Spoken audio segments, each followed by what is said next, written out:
Hey neighbor, it's February and we're in the greenhouse. It's fixing to be seed starting time for us.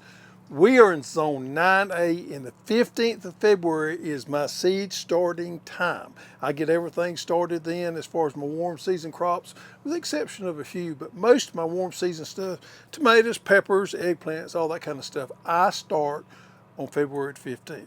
And that gives me a 6-week grow out time to the end of February 1st of March, and it's time for me to start thinking about putting them in the ground. But today, we're gonna go over some seed starting things. I'm gonna tell you some things you're probably not gonna like, but we're gonna get them out of the way anyway. We're gonna be debunking some myths out there. We're gonna be doing straight talk. This is what I talk about, straight talk today, and we're gonna lay out the facts on seed starting. Maybe this will help you. So many times, for some reason, I've been watching some politicians on my algorithm on Facebook, and I see people always telling us what we want to hear. Today, I'm just gonna lay out the truth out there. Some of you is not gonna like it, but it's gonna be the truth. And then at the end, I'm gonna give you a short recipe on my fertility, on what I use on my fertility to grow my starts. Let's get into it. First of all, let's talk about what a plug is. Definition of a plug to me is planting a seed in a pot or container that's going to be ready to plant or transplant or step up in 4 to 8 weeks. And ideally, that is in something just like this right here. This is one of the most common plug sizes. Now, when we grow plugs, we're trying to maximize the most amount of resources we have. We don't want to waste any potting soil. We don't want to waste any space, because space in the greenhouse is gold. We want to utilize as much as we can possible. And we look at these things from the commercial grower standpoint of what they do, because they've done a lot of tried and true things to find out exactly how you maximize the most of your resources. And even with home gardeners, we didn't maximize as much of our resources as well. You know, we have cost in potting soil, we have cost in trays, we have cost in greenhouse, heat in the greenhouse. So it's all right that we look at it from a resources standpoint. And that's the reason growing plugs is important, because that's your most cost-effective way to grow a transplant. Now, I see on the internet a lot of times people start their seeds in solo cups or bigger pots like this right here. This is not a good way to start your plants, because you're wasting resources there. You cannot grow this to a transplant in 4 to 8 weeks. It's going to take you a little bit longer, using way more soil there, and that is not the ideal way to start plants. Now, there's a place for this, but it's not necessarily to start your plants. Starting plugs, by all means, is the most cost-effective and best way to start plants. Now let's talk about what goes in this right here, this root ball right here. Contrary to what a lot of people think, and a lot of influencers and people on YouTube and TikTok out there are talking about, what you need inside here for a seed starting medium is a sterile mix. This is where it's fixing to get rough, and a lot of people are going to disagree with me, but I'm open for the debate. I'll debate it with anybody, because I've tried this and tested this for the last 40 years. Mycorrhiza, green sand, compost, worm castings, any of those additives are useless in plug production. And I'm gonna tell you why. We're growing this plug this time of year in cooler weather, and we're growing this plug in 4 to 8 weeks here. So any of those additives that I just mentioned to you there do not have time to become beneficial in this soil plug right here. We don't have the warm weather, nor do we have the time for those beneficial bacteria to work in there and etch those nutrients out of some of those worm castings or that green sand and all that. It just will not work in a short time period. Now, there are a place for that, but it's not in plug production. All you want is a good seed starting mix for your plugs right here. You want one that's a fairly fine mix. You want a seed starting mix, because seed to soil contact is really important. And what's more important than that is we don't want any bad bacteria in there. We want a sterile mix for that. And it looks something similar to this right here.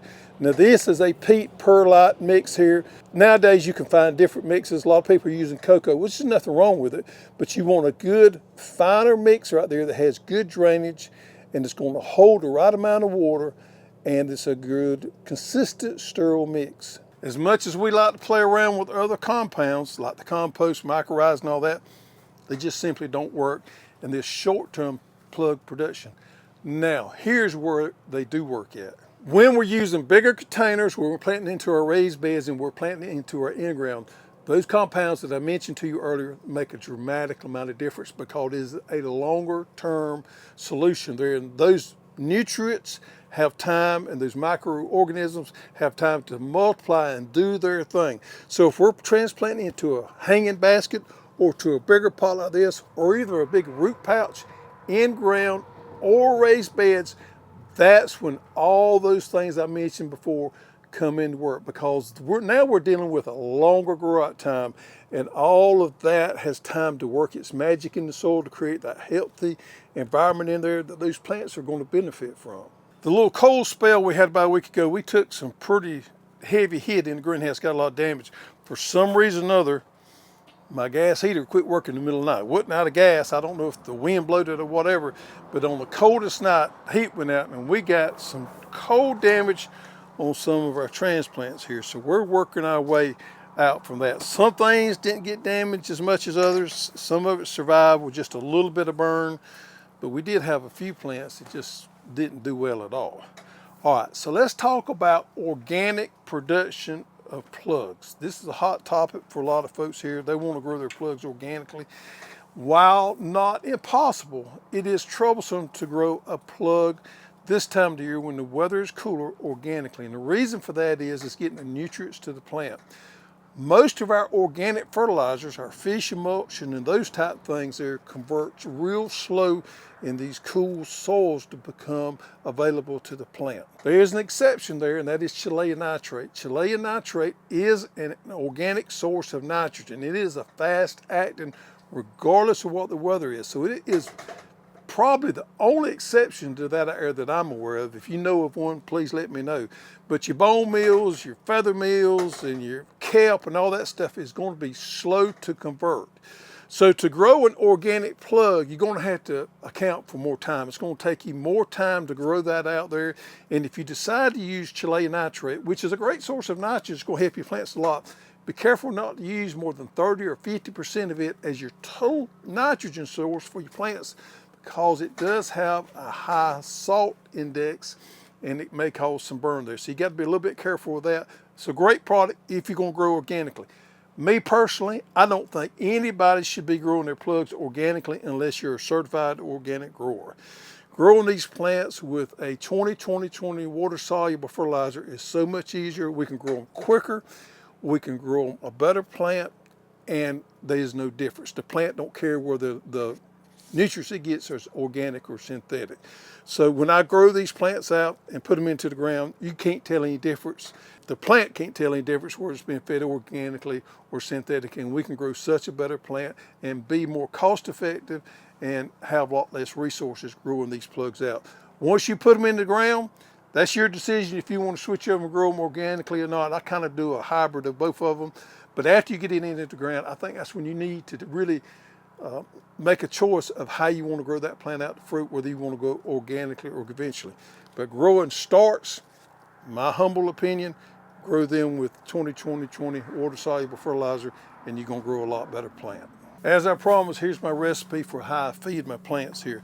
I use the brass siphon right here that you hook into your water line there, and this hose goes into a bucket here, and it pulls out of that bucket at a ratio of 16:1, and I use a drown watering one right here so I can fertilize as I water and put a water-soluble fertilizer that's readily available to that plant on my plant when it's ready. So when my plants first put on their first set of leaves, I will put 4 ounces, and that's a cup like this right here, of 20-20-20 into a 5-gallon bucket. And I'll fill that bucket up to about 4 gallons, not all the way to the very top there.